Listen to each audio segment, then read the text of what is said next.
2 cool drinks.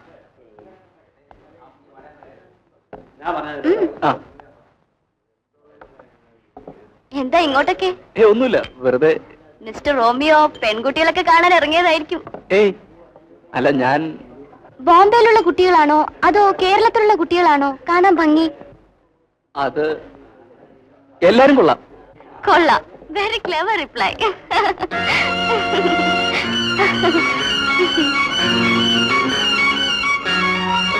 Excuse me.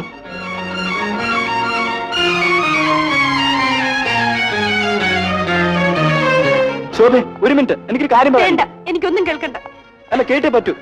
ശോഭ എന്നെ തെറ്റിദ്ധരിച്ചിരിക്കുകയാണ്. എനിക്കൊരു ധാരണയില്ല. എന്നെ വിടൂ, ഞാൻ പോട്ടെ. മിസ്റ്റർ, എന്താ ഇത്? ശോഭേ, ആരാത്? എനിക്കറിയില്ല. അജയ്, ഇയാൾ വളരെ നേരമായി എന്നെ ശല്യപ്പെടുത്തുകയാണ്. ചേടാ, നമ്മളൊക്കെ മഫന്മാരാണെന്ന് വിചാരിച്ചോ?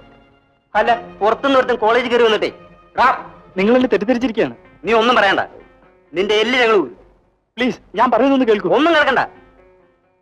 കുറച്ച് കാശുമായിട്ട് ഇറങ്ങി തിരിച്ചിരിക്കുന്നു പാവപ്പെട്ട പെൺകുട്ടികളെ വരയിടാൻ. അനാവശ്യം പറയരുത്.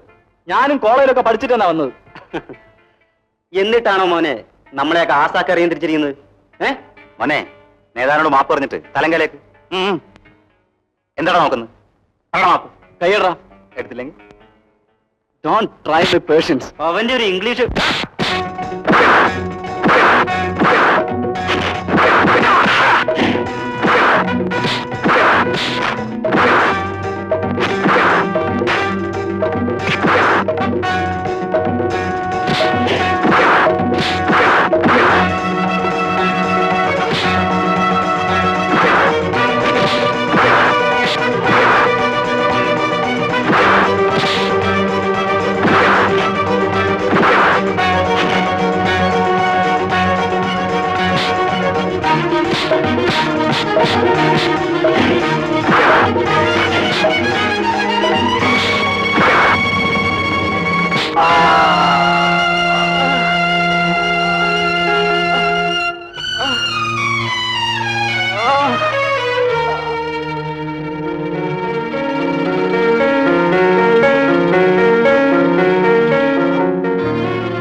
ശോഭേ,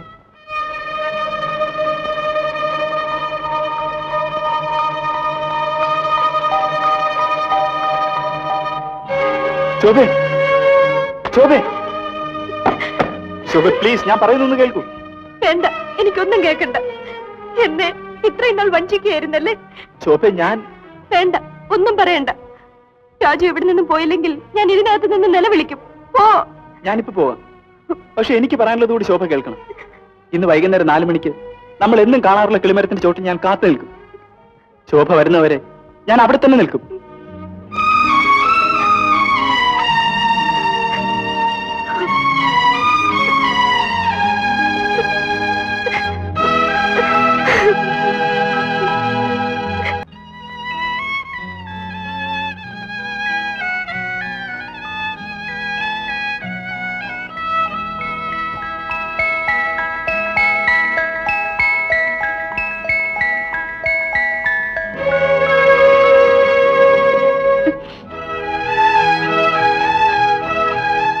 ഇന്നലെ മുഴുവൻ കോളേജിൽ ശോഭയെ തിരക്കി നടക്കുകയായിരുന്നു.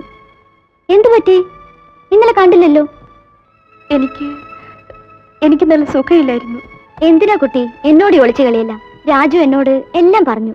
ശോഭ രാജുവിനെ തെറ്റിദ്ധരിച്ചിരിക്കുക.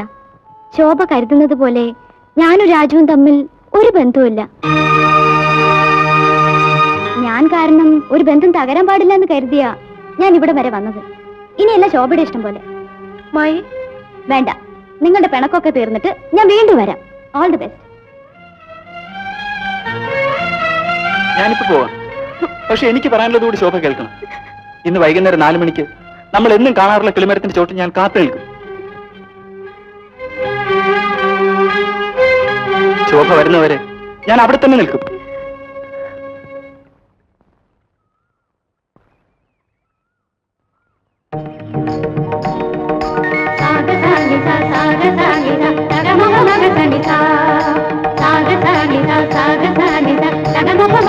രാധാ